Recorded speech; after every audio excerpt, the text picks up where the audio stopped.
Hey everyone, welcome back to Powerapps Academy. It's Barry here, your host, and we've got another exciting video for you today around Powerapps. And today it's a bit of a problem-solving day. We're going to have a look at how we problem solved to add additional functionality to an existing app based on a request. So we'll be looking at a timesheet app that I've created. Someone who's using it said they wanted to incorporate holiday availability into the timesheet app. So basically, when they're filling out the timesheet app, they wanted to see how much holiday they had left when they were booking holidays, so that they didn't have any holidays, they couldn't book, or that kind of thing. So I didn't have that capability in the app, so we're going to just talk through how I was able to deliver that, and then I'll show you some of the coding that went into the timesheet app to be able to deliver it. So it's basically just looking at SharePoint lists and how we can filter SharePoint lists and add them into collections, and then do some manipulation to get the data that we want. So it should be quite interesting. Let's just before we hop in, please just remember we've got Powerapps who are our partners, and there's loads of app templates on there that you can download and implement in your business. So please do go over to them and visit. Otherwise, I will try and not have this infinite screen. 1 second. Okay, right. Sorry about that. Just fixing the screens over here. Okay, so we're on the timesheet app that was developed, and over here you can see we've got some information, but there's no information around holidays. We don't use this to track holidays, it's just for tracking timesheets. Basically, when you go in here and you launch a new timesheet for a given week, let's just update this. So to launch a new timesheet, you can see here when I'm filling in my holidays, I'm just basically filling in hours. I don't have any visibility on how many holidays I have left or I've taken during the year. So this was a request by someone who's using this just to say, well, can we have a view of holidays and how much a user's taken and how much they have left? So, so this is the challenge that we're going to solve in today's video. I'm going to show you how we developed it. So I'm going to hop on over to the new version. Let's have a look over here. Okay, so this is the new version. Now you can see in this app we've got our remaining holidays. Okay, so how I thought about this was, okay, well, how are we going to get the holidays? So if I just go over to the SharePoint lists that sit behind this app, we've got a number over here. So we've got basically this time card one that captures all the information that's in the timesheet. And that's basically your BAU hours, and any project information goes into this SharePoint list. We then have another SharePoint list where the holiday hours in the app, so if I just, go back here. So this holiday row, you can see here's the BAU and all these project ones down here. Those are captured in the one list. And then there's a dedicated list for holiday. So that's already built into the app. Now I capture all the hours for each week's timesheets in here, Monday to Friday for holidays, and then I've just added in this calculated column into SharePoint. So if you go into your SharePoint properties, you go into list settings, you can add this this calculated column in there, which basically all it does is it adds Monday hours, Tuesday hours, Wednesday hours, so all holiday hours through the week that are for that specific week. It adds them into a total of hours into that column. So if I go back to the list, we can see that I now have all the hours that have been booked for that user, and we've also got this week start date column over here, which tells us the week that that holiday was taken. Okay, so then I thought, okay, well, what we need, we've got all the holiday hours that are taken, we've got the start date or the week date that was taken, which has the year in it. So all we really need is the total number of holidays that a user is allocated a year, and generally it's the same unless you got different offices. But for this example, I've just set it to say 25 days holiday a year. So basically, in my mind, it was 25 days converted to hours. I think it's 200 hours if you're working 8 hours a day. So, it depends on how many hours a day you work. But let's say it's 8 hours a day, 200 hours holiday a year. All I need to do is work out how many hours I've taken within a given year, subtract it from the total, and then present that as a number within the app. So that seems to work quite well. I will now show you how we have configured that into the app. So this is the new version. You can see I've got there with holiday tracking. Here's the holiday, the remaining hours. So first of all, what I've done on the on this menu screen, I've gone to the on visible property. So whenever it loads and you load the app, I've created some collections. So I've gone clear collect. What this does, it takes the whole SharePoint list and it loads it into the memory of the app, so I can manipulate it. If you don't do this, you get delegation warnings because it's trying to do the calculations on the SharePoint list, which can run into issues. So if you load into the memory, you can manipulate the data there. So what I do is let's just first up here, I've created 2 new variables, so global variables that I can use within my app. And I've set this one to the staff holiday allowance. So this is how many days of holiday a member gets per year. Now, if you've got different regions, you could have a SharePoint list and you could look up, whatever that staff member's region, then you can change the holiday days automatically. But for this one, it's just 25 days for everyone, and that sets it to this variable. I've then calculated the hours just to make it easier for my calculations. So I've just said this variable times by 8, which is how many hours they are working in a day. Now you can change these to whatever yours are. You might only work 7 hours and you might have 21 days or something. You can just change these, but there's other clever ways you could automate that. But for now, these are the 2 static values that are configured into the app.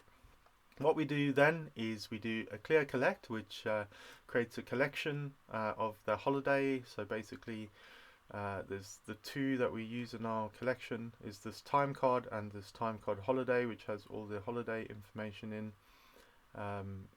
And we, where are we?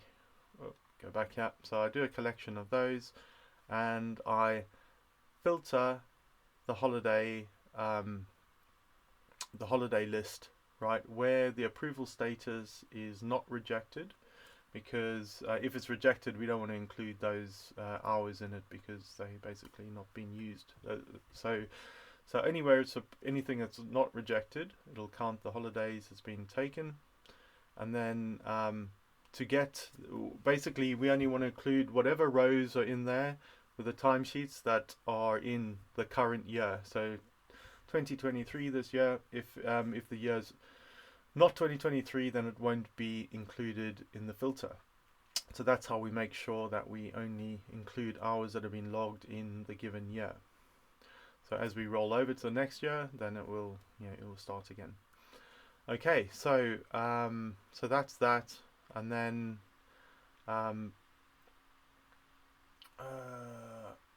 don't have to worry about this. This is just set global.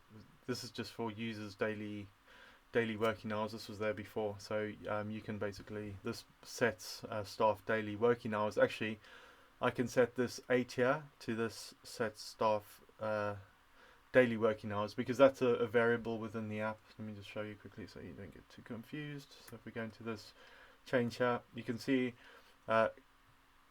staff are contracted. You can change your contracted working hours basically here. You can update your hours to 8, and so instead of having the instead of having this 8 here, I could just set it to that variable, which will automatically update when you update in the app.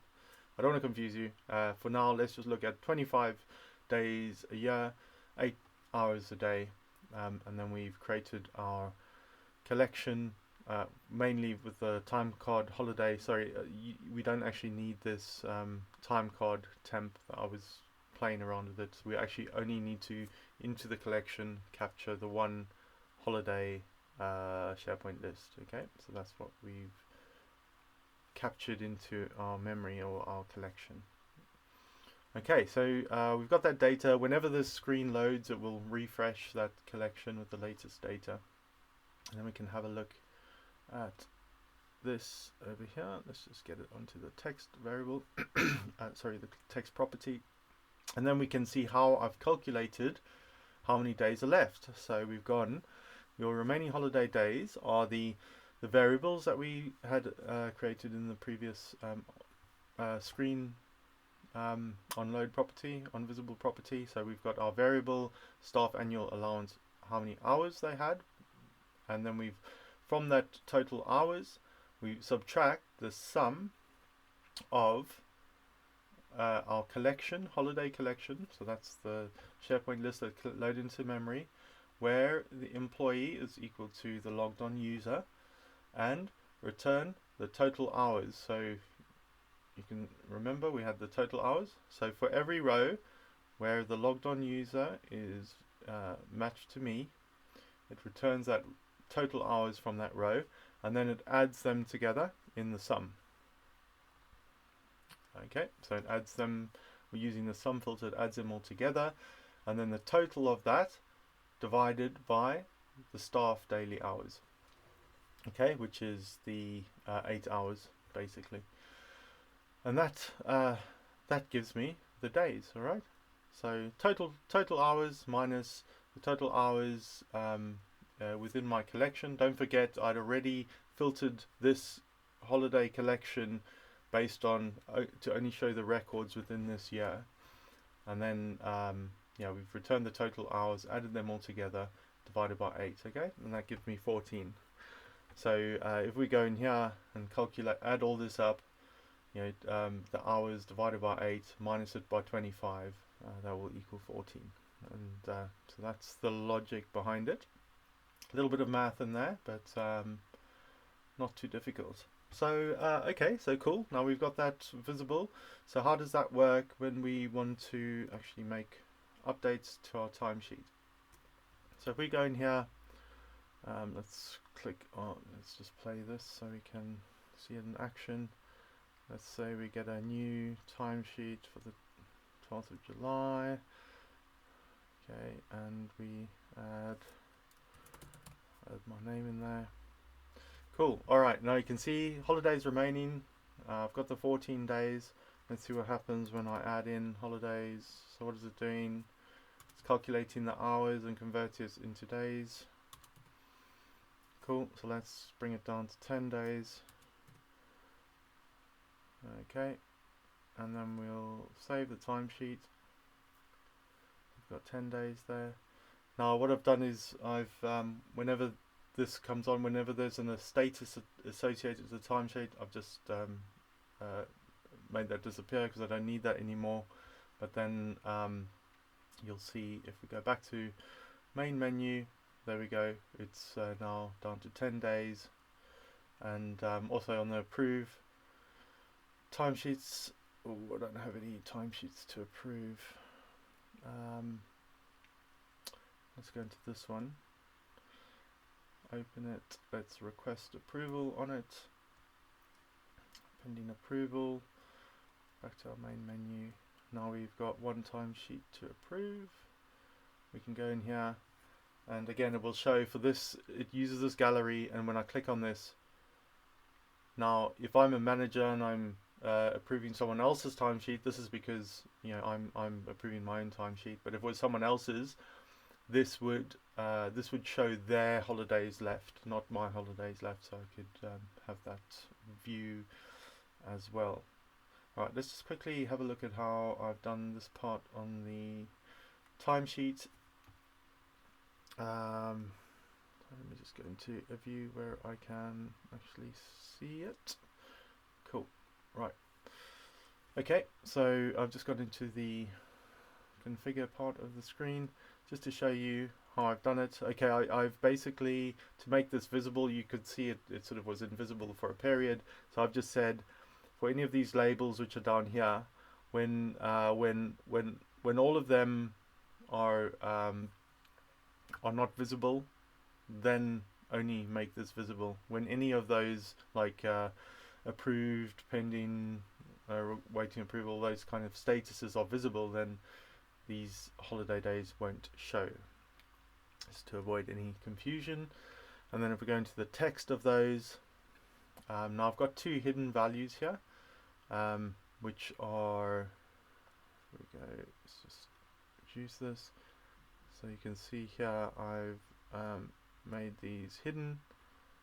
They're over there. So it's basically the same remaining holidays and remaining days that we used on the menu screen, but because this one we want to only show the days we have left as they fill in the time card.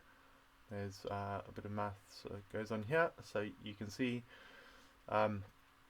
take that new timesheet holiday remaining hours hidden, the text value of that, minus the total hours in the timesheet. Oh, let me just go back in here so you can actually see the timesheet, and I'll show you what I mean. Okay, so this value over here, so when I start updating this, it puts the total hours over here. So I'm saying for the total hours I have minus the total hours here gives me this total. Okay, so that's what makes it live as I'm updating the timesheet. You can see the hours are reducing. Okay, so I've got the hidden values here, which are the standard ones, and then I go for those hidden values minus this total here gives me these values over here. Okay, that's how that works. Hopefully it makes sense and it's not too confusing. It's just quite easy just to get, and then I just divided by 8 the hours by 8 just to get the days, because it's always useful to see both. But all the calculations are done in hours, because you might days are very fixed, and hours are, you can have 7 or 6 or 5 hours or whatever. Right, and then just on the save button, I've got at the end of this, right at the bottom, I've added in the update of the collection. So when we saved, it updates all those collections in memory, so it gives us the correct figures when we go back. And yeah, that is pretty much it. So at the end of the day, we have a way of tracking holidays without actually tracking holidays, which seems to be magnificent. Yeah, so hopefully you found that useful. I've just done a whistle-stop tour of that. So if you want any more information on how I did that, or some thinking behind it, then please drop a link in the comments. Don't forget to hit up the like, and please subscribe to our channel. Really helps us out, and I look forward to catching up with you soon. Cheers, bye.